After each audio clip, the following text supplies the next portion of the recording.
Hey everybody, it's Nick, and this is your wrap up for the Youngstown CanAm 2014 challenge. This is basically the redone levels regatta. It's the first year they've had this format, and I thought it worked out pretty well. Conditions were a light southwesterly with flat water and a dying breeze on both days. When we got out there, both days was about, say, 10 to 12 knots most of the time. We're still looking for max head stay sag. So we were down at about base to start the day, and then we immediately spun all the way off after the first race as the wind started to die. When I'm tuning the rig on these Beneteau 36.7s, I'm usually looking for about 8 to 10 inches of sag minimum. If I can get more like 11 to 12, that's even better, faster. You can always pull a little bit of backstay on if the breeze comes up to kind of take a little bit of that away, but I'm usually looking for that much. The reason being is the amount of luff curve that's put into these sails is pretty big to try and get the sail to go from 5 knots to 16, 17 that you needed to go. So you really need that sag to kind of give the sail enough juice.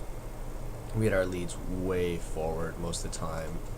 The foot didn't touch the shroud of the leeward shrouds in about 8 to 9 knots. After that, you can kind of start to bring it up, but until you're starting into that range where everyone's hiking, we're leads really far forward.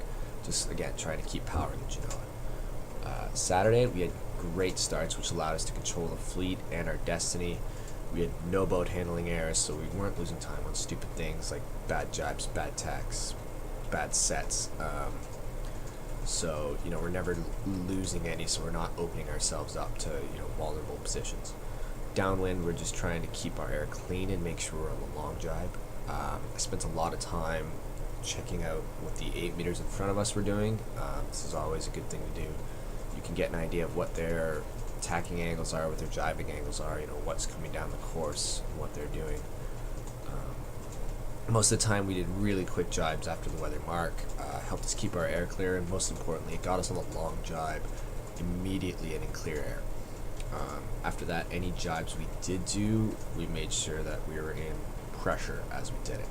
So we weren't heated up trying to go faster leading into the jibe. It was, okay, we have a puff on, we can actually soak down a bit.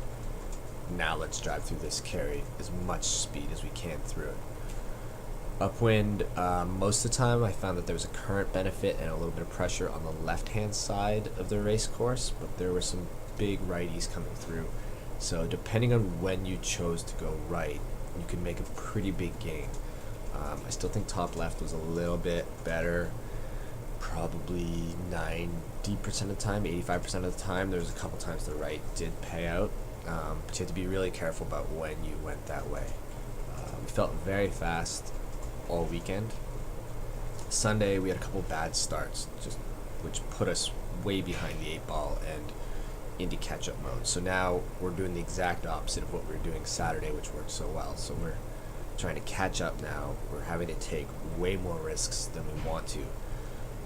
Some of them worked out, and a couple of them didn't. We played one shift wrong, and it didn't really work out.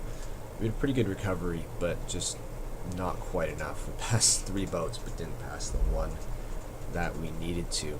And basically my thinking is we had a chance to put a number of boats between us and the one boat we need to beat, with the expectation that there's at least one more race coming. So if we can put 3 points on them now, we can pretty much put the nail in the coffin for the regatta. Shift didn't come in the way I thought it was going to, and we ended up in catch-up mode, but that's what I was thinking, is that we had more time left on the clock, and that this was a risk-reward chance that I was willing to take. Anyways, so we finished second. We were tied for first with Zingara and lost the tiebreaker on the last race. So great job to the Zingara guys. They were also going fast all weekend and certainly didn't make our lives easy. And yeah, so overall, great weekend. we learned a lot. I thought we sailed great. Again, we're going very fast all the time. So next up for me, I think, is Lyra this weekend, and I hope to see you guys there. Anyways, like, share, subscribe, and I'll see you guys next week.